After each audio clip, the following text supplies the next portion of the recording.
एक तो उनकी फड़क निकाल दी जो भगवान के पीछे पड़ रहे थे, उधर से वो जो जैसे पुण्यात्माओं आप हो, आपके और भाई बहन हैं, कोई जगन्नाथ पर जाते हैं, कोई अमरनाथ पर जाते हैं, कोई राधा स्वामी पर जाते हैं, कोई दंडन सतगुरु का जाते हैं, कोई निरंकारी के, या कोई वैसे मंदिर माताओं की पूजा करें। ये सब भक्ति के लिए, भगवान के लिए तो भटक रहे हैं। और उस समय जो घर त्याग के आश्रमों में रह रहे थे वो भी तो उसके प्यारी आत्मा थी भगवान की, वो भगवान के लिए तो भटक रहे थे। 3 दिन अपने बच्चों को वो भोजन खिलाया और उनके 10-10, 20-20, 50-50 वर्ष के वो सोना चांदी दो न जाते बेची होंगी, कि ये खा पी लेंगे भूखे मराण इस गंदे लोक में। इन पार तो जब होना है, जब कलयुग का यो समय आना है, तब तक भी उनको राहत देंगे, दोबारा पहला नाम देंगे, उनको चार्ज करके चलेंगे। तो भगवान आपके लिए कैसे भटक रहे हैं? तो अब जब वो 18 लाख व्यक्तियों को प्रसंग जो दास आपको आज क्लियर करना चाहता है, यदि तुम सभी उसके लिए तड़फोगे, भक्ति करोगे, जब 18 लाख आदमी, काशी में तो मेरे ख्याल में आधा भारत 18 लाख को नहीं खिला सकता था उस समय, एक दिन में एट ए टाइम। और जब सतलोक से उनके लिए भेज दिया तो यह 7 अरब हैं, 8 अरब हैं ये पूरे संसार की आबादी, उनको खिलाते उसने क्या देर लगेगी अगर आप भक्ति करोगे तो। ये वो भगवान है।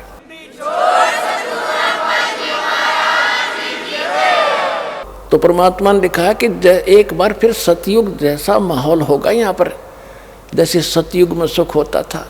तो वो आएगा कहाँ से? आपकी भक्ति के कारण आपको भगवान सतलोक से भेजेगा और यह सारे ठाठ करेगा। कोई चिंता, कोई टेंशन उस भगत को नहीं रहेगी जो सच्चे दिल से भगवान की भक्ति करेगा। कबीर साहब की यह सत भक्ति।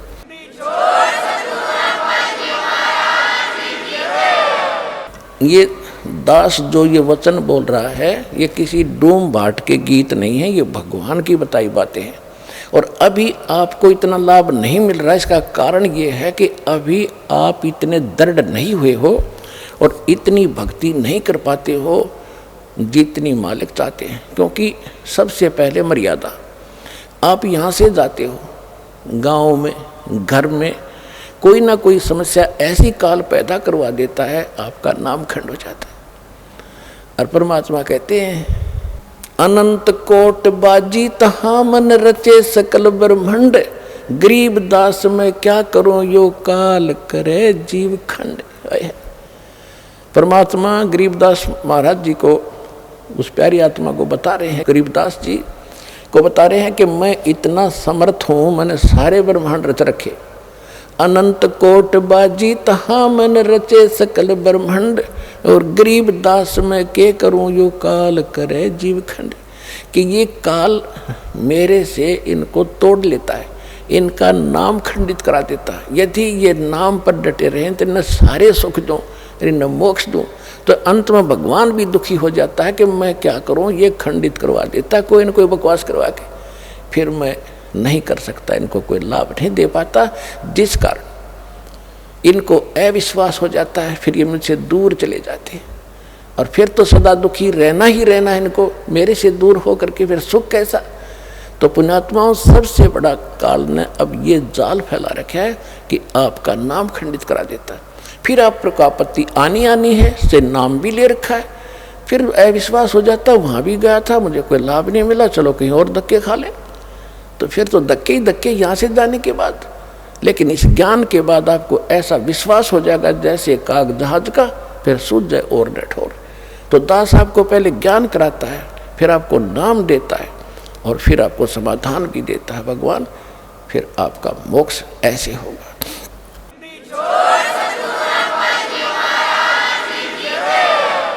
तो परमेश्वर ने कहा था कि कलयुग जब 5500 वर्ष बीत जाएगा, उसके बाद पूरे विश्व में सतयुग जैसा व्यवहार होगा, सतयुग जैसे विचार होंगे और पूरी सृष्टि, पूरा विश्व नाम लेगा मेरा। और मेरे बच्चों को फिर लाखों करोड़ों अरबों की संख्या में, खरबों की संख्या में अब परमात्मा पार करेगा। अब दृढ़ता से लगे रहना दास के विचारों पर विश्वास करके, ये भगवान के विचार है। तो पुण्यात्माओं, ये ज्ञान देने के लिए परमात्मा स्वयं आते हैं और वो एक अच्छी आत्माओं को मिलते हैं और वो ही ज्ञान वो 600 वर्ष पहले बता कर गए थे, और आज हमारे सदग्रंथों में ज्यों का त्यों विद्वान पाया।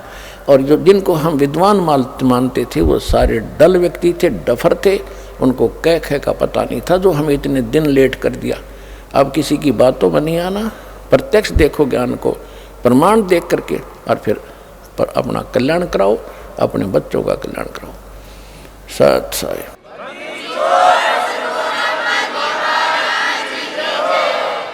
परम पिता परमात्मा पूर्ण ब्रह्म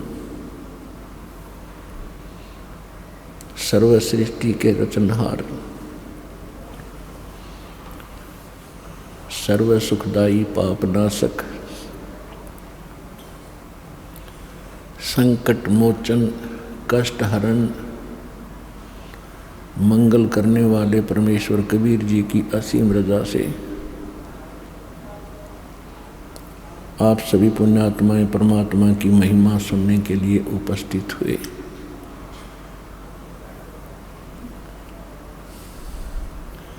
इस मानव को, इस प्राणी को सबसे पहला, सबसे दुर्लभ जो वस्तु है वो मानव शरीर बताया, और उसके पश्चात यदि इसको कोई दुर्लभ वस्तु है तो सत्संग है। सत्यनारायण कथा सुनने का अवसर मनुष्य जीवन प्राप्त प्राणी को सबसे दुर्लभ है। और सत्संग कौन कर सकता है? सतगुरु कर सकते हैं। सतगुरु के बिना सत्संग नहीं होता। सतगुरु की क्या परिभाषा है? सत्य माने सच्चा, गुरु मीन मार्गदर्शक, टीचर, मास्टर। अब यहाँ सच्चा शब्द प्रयोग किया है परमात्मा ने। मानुष जन्म दुर्लभ है, ये मिलन बारंबार, तरवर से पत्ता टूट गिरे वो बहोर न लगता डार। सबसे दुर्लभ वस्तु है मानव शरीर इस प्राणी को, और मानव शरीर प्राप्त प्राणी को सबसे दुर्लभ है सत्संग। और सत्संग करते हैं सतगुरु। सतगुरु कहते हैं जो केवल सच्चा ज्ञान देता है, जो सच्चा गुरु है। तो इससे सिद्ध है कि झूठे गुरु भी हैं, तभी तो संतों ने सतगुरु शब्द की आवश्यकता पड़ी। जैसे ब्रह्म, ब्रह्म का अर्थ है परमात्मा। अब यहाँ ब्रह्म जो है, ये यहाँ जो ब्रह्म प्रसिद्ध हो गया, दूसरे शब्दों में कह सकते हैं ब्रह्म का अर्थ है मालिक, स्वामी। तो एक तो 21 ब्रह्मांड का ब्रह्म है, इसलिए पूर्ण ब्रह्म की आवश्यकता पड़ी और सत्य साहिब की आवश्यकता पड़ी। सत्य साहिब माने सच्चा भगवान, रियल गॉड। तो इससे भी सबसिद्ध है कि कोई झूठा गॉड भी है, कोई झूठा भगवान भी है। तो इसी प्रकार सत्संग से ये ज्ञान होता है, और सत्संग सतगुरु सुनाते हैं जो सच्चे गुरु होता है, सच्चा गुरु। तो झूठे भगवान भी हैं, इसलिए सत्य साहिब की आवश्यकता पड़ी। सत्य साहिब, साहिब माने मालिक, परमात्मा, भगवान, अल्लाह। तो सच्चा अल्लाह, सच्चा God, real God, true God. तो इससे सिद्ध है कि कोई झूठा परमात्मा भी है। तो जिस लोक में हम रह रहे हैं, ये झूठा भगवान है, झूठा प्रभु है। ये सत्य साहिब नहीं है। सूक्ष्म वेद में कहा है कि ज्योत मुल्ला माया मग में बैठी, हंसा चुन चुन खाई। ये ज्योत स्वरूपी कहे निरंजन में ही करता भाई। हाय हाय। एक न करता दो ना करता, नौ ठहराए भाई। 10वां भी धुंधर में मिल जा सत्य कबीर दुहाई। तो क्या बता रहे हैं सूक्ष्म वेद के अंदर आदरणीय गरीबदास साहिब जी, जो परमात्मा से परिचित हुए और जिनके माध्यम से परमात्मा ने पहले ही कह दिया था कि बर्म में पंथ का जो प्रवर्तक होगा, जिसका जन्म संवत 1774 में होगा, उसके द्वारा मेरी महिमा की वाणी पुनः प्रकट होगी यथार्थ रूप में। तो उस पुण्यात्मा गरीबदास साहिब जी ने बताया है कि एक न करता दो न करता। कहते हैं मुल्ला माया मग में बैठी रस्ते में हंसा चुन चुन खाई, और यो ज्योत स्वरूपी कहे निरंजन मैं ही करता भाई। कहते यो अपने आप को भगवान कहता है। जैसे श्री शिव पुराण के अंदर रुद्र संहिता में जब ब्रह्मा और विष्णु जी का आपस में अपनी प्रभुता पर ही युद्ध हो गया, झगड़ा हो गया, लड़ाई होगी, उनके बीच में इसने एक स्तंभ खड़ा कर दिया, लिंग बहुत लंबा तेजों में पिलर। उसके बाद ये स्वयं अपने पुत्र शिव का रूप धारण करके वहाँ आके खड़ा हो गया। तब उनसे कहता है कि तुम परमात्मा नहीं हो, तुम भगवान नहीं हो ब्रह्मा विष्णु, ये सब कुछ मेरा है, मैं ही भगवान हूँ। तो इससे आगे सूक्ष्म वेद क्या बताता है, मुल्ला माया मग में बैठी हंसा चुन चुन खाई, ये ज्योत स्वरूपी कहे निरंजन मैं ही करता भाई। एक न करता दो ना करता नौ ठहराए भाई। इनकी अकल देखो। कहते एक भी भगवान नहीं, ये 9 अवतार 9 भगवान मान बैठे, और 10वां आने वाला है निकलंक नाम से, जिसको कल की अवतार कहते हैं। ये कहते वो भी ऐसे ही नाच कूद के अपने कर्म बिगाड़ के दुनिया को मार के अपने कर्म खोटे करके और चला जाएगा, फिर ये 84 लाख योनियों में चले जाएंगे।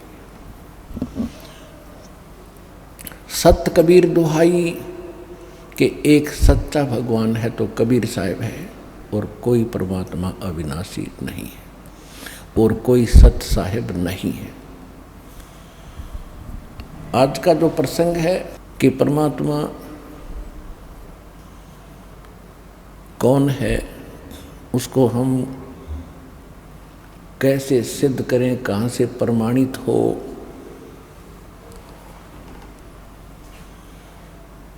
और जब वो परमात्मा प्रमाणित हो जाता है सब सद्ग्रंथों से, हमें कोई शंका नहीं रहेगी, तब हम परमात्मा मानकर जो साधना करेंगे तब वो भगवान हमें अपना पूर्ण लाभ देगा।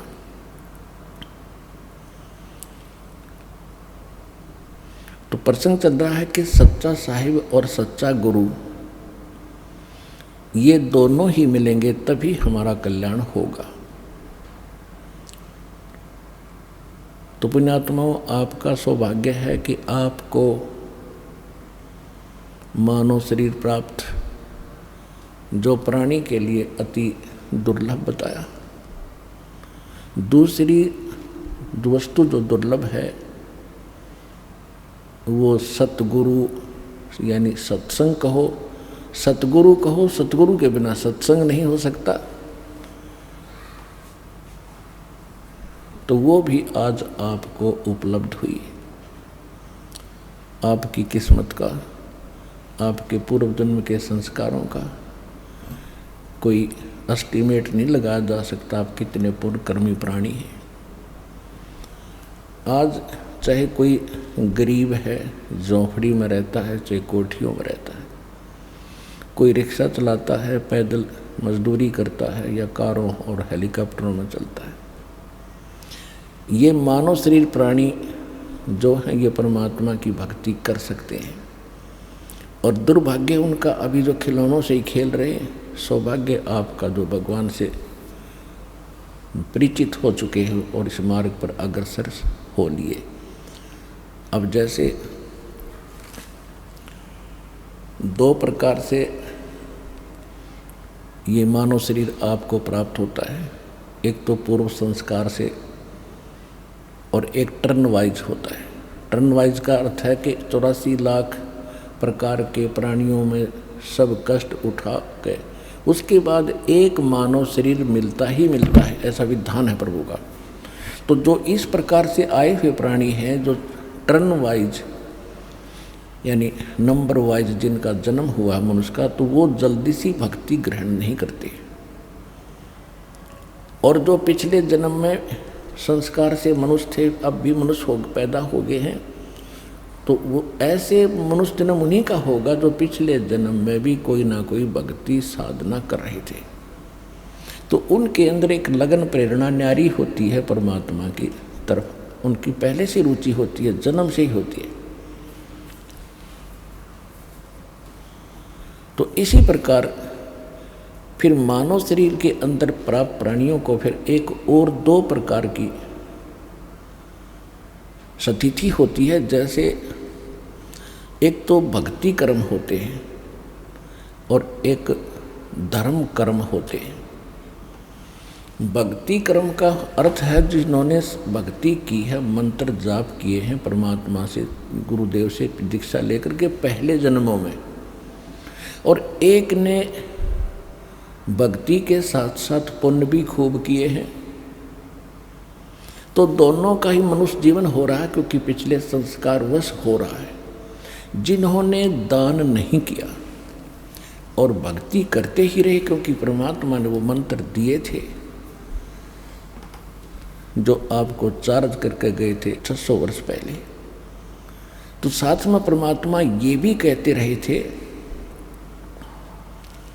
चिड़ी चोंच भर ले गई नदी न गट्टो नीर, दान दिए धन घटे नहीं, कह रे साहेब कबीर। देते को हर देत है जहाँ तहाँ से आन, अन देवा मांगत फिर साहेब सुने ना कान। धर्म तो दसके नहीं ये दसके तीनों लोग, खैरायत में खैर है वही की जो आत्म पोख। परमात्मा कहते हैं धर्म का नाश नहीं होता, चाहे तीनों लोक नष्ट हो जाएं, जिन्होंने धर्म किया है वो प्राणी, उनको परमात्मा ऐसे रक्षा करेगा, अपने हाथों पर उठा लेगा।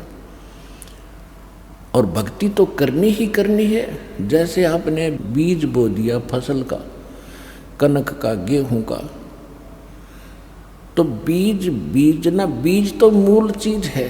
उस बीज से पौधा बनाकर परिपक्व करने के लिए बहुत और प्रोसीजर लंबा है, तो वो सारा ही अपनाएगा किसान, तभी तो उसकी फसल पूरी होगी। तो बीज बीजने के बाद उसमें वाटरिंग होती है, सिंचाई, उसके बाद फिर उसमें खरपतवार पैदा होता, उसको भी चुगना, निकालना, खाद डालना, उसकी रक्षा करना, तो फिर वो फसल प्राप्त होती है। तो इसी प्रकार ये नाम जो दिए जाते हैं आपको, ये नाम दीक्षा मंत्र जो है, ये तो आपका बीज है। और इस भक्ति रूपी बीज को, इस फसल को तैयार करने के लिए इसमें 5 यज्ञ और हैं, यानी 5 ये क्रियाएं आपने और करनी है। एक यज्ञ है धर्म की, और दूसरी यज्ञ है ध्यान, और तीसरी यज्ञ है हवन की, और चौथी यज्ञ प्रणाम, और 5वीं यज्ञ है ज्ञान की, यानी सत्संग सुनना, सदग्रंथों को जो आपको पुस्तक बना कर दी है उनका अध्ययन करना।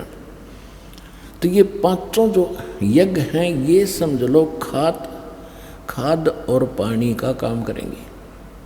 यदि इस भक्ति रूपी पौधे में, बीज में, नाम में आपने ये 5 आइटम नहीं डाले, तो यह भक्ति आपकी अधूरी रह जाएगी, सफल नहीं हो पाएगी। कारण क्या रहेगा कि आप भक्ति कर रहे हो आप पर और भी संसारिक आपदाएं बहुत आ सकती हैं। उनके लिए धर्म करने से, धर्म किया होगा तो भगवान आपकी उन समस्याओं का साथ समाधान कर देगा। तो पिछले जन्मों में परमात्मा हमें सारा ही ज्ञान दिया करते थे, लेकिन हम, और फिर परमात्मा एक वचन और बोलते हैं कि सुमरण से भला होगा, ना तर भला न हो। अब हमने ये पकड़ दिया कि भक्ति से ही बात बनेगी, दान धर्म कम कर दिए, नहीं। अब वहाँ कह रहे हैं कि धर्म तो धसके नहीं, धसके तीनों लोग। धर्म धसके माने विनाश होना, नष्ट हो जाना, गर्क हो जाना। तीनों लोग गर्क हो सकते हैं, लेकिन धर्म का नाश नहीं होता। तो इस प्रकार जो दास आपको बताना चाह रहा है कि जो आज गरीब हैं, यहाँ दास देख रहा है 90% गरीबी रेखा से भी नीचे पुण्यात्मा आ रही है, 10% है जिनका नॉर्मल सा, मीडियम सा काम है। तो कहने का भाव ये है कि यहाँ फिर दोनों कर्म साथ चलते हैं।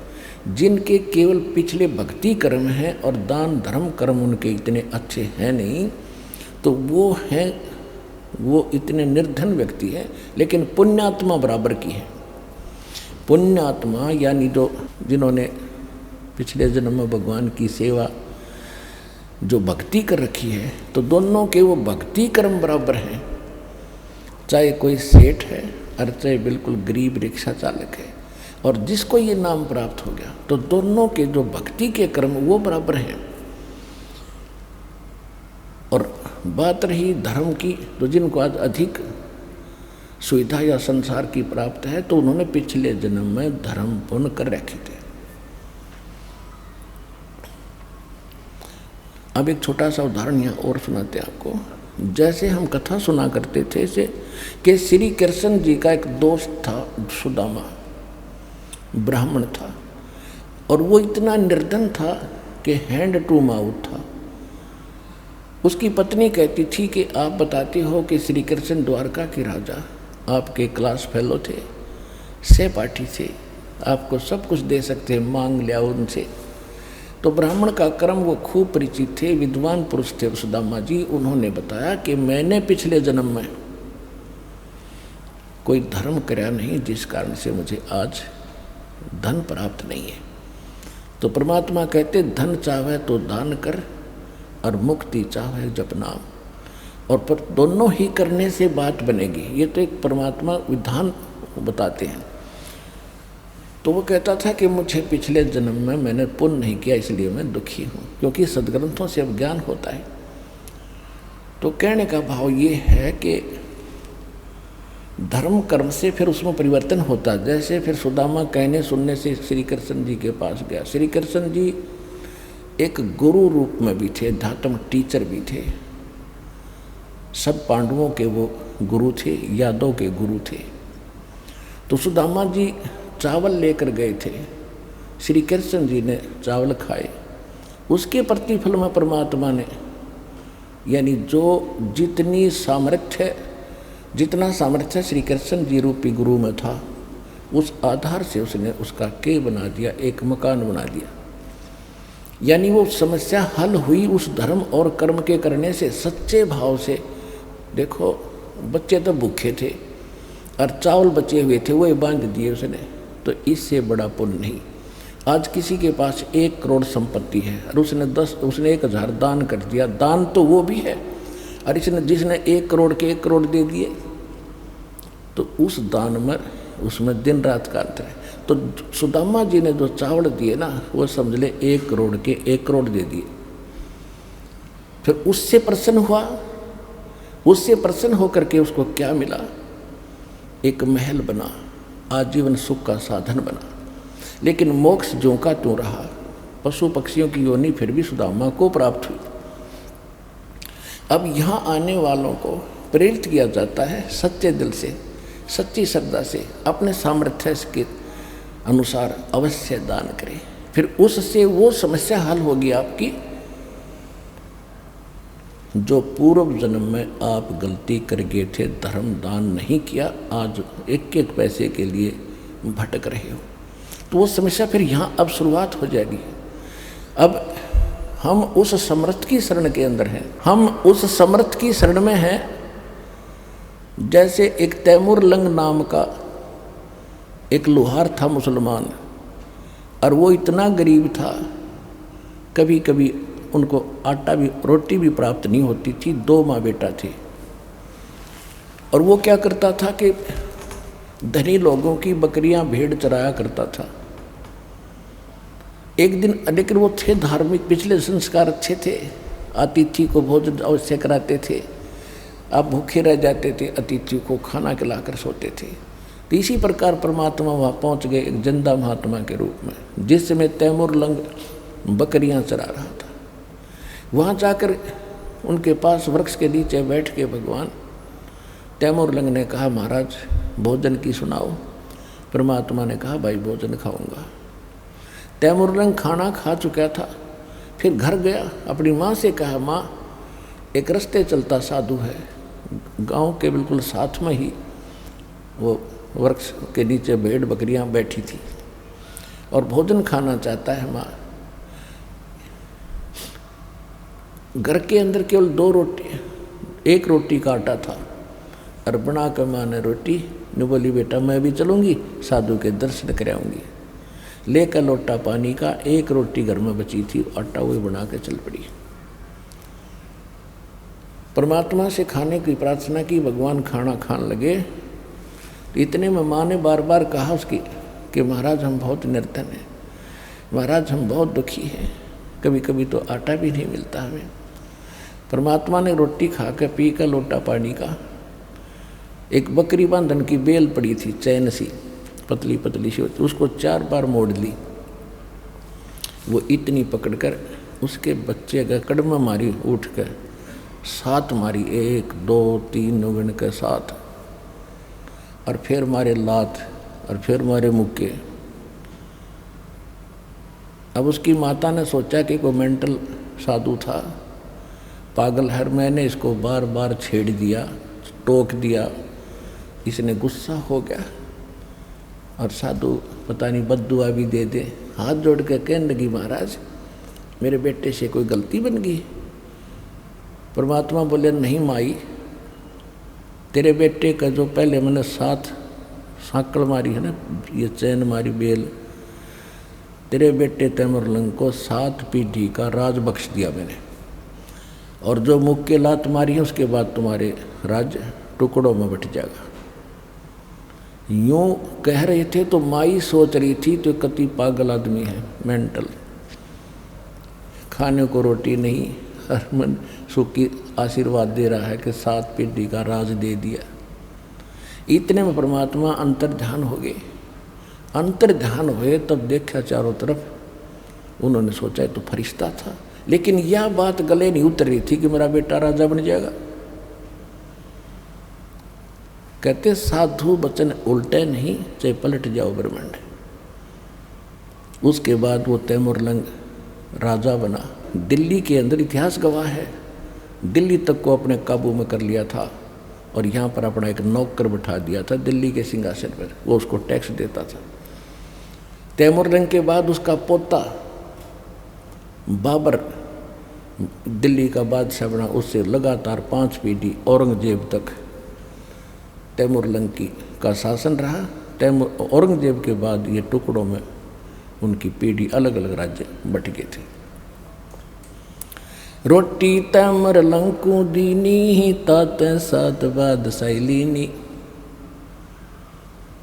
आप अन्नदेव की आरती में पढ़ते हो तो पुण्यात कहने का भाव ये है, दास जो आपको आज आध्यात्मिक जो प्रवचन सुनाना चाहता है कि जो पिछले गलतियां कर चुके हैं और अब दान धर्म ना करके आज बहुत दुखी हैं, बहुत बड़ी समस्या रोजी रोटी की उनके सामने, इस समर्थ के पास आने के बाद ये समस्या नहीं रहेगी। पर समस्या ये रहेगी कि आपको विश्वास कब होगा कि कबीर इज गॉड। जिस दिन आपका हृदय मान लेगा, सुनी सुनाई बातों से नहीं बनेगी बात, आत्मा का साथी है भगवान, इस मन का साथी नहीं है। मन तो काल का एजेंट है और परमात्मा की भक्ति से इस मन को भी आत्मा अपने अनुकूल करेगी। अब तो ये आत्मा के ऊपर बैठा है, इसने आत्मा को अपनी वाहन बना लिया और जहाँ पकड़ के ले जाता गंदे कर्म करा के इसके सहारे चल रहा है। फिर आत्मा इसके ऊपर बैठेगी और इसकी स्पीड बहुत है टट्टू की, इस मन की। बकवादों में भी इतनी स्पीड है और जब ये अच्छे काम पर लगाएगी इसमें भी इसकी इतनी ही स्पीड है, इसके ऊपर बैठा देगा भगवान आपको।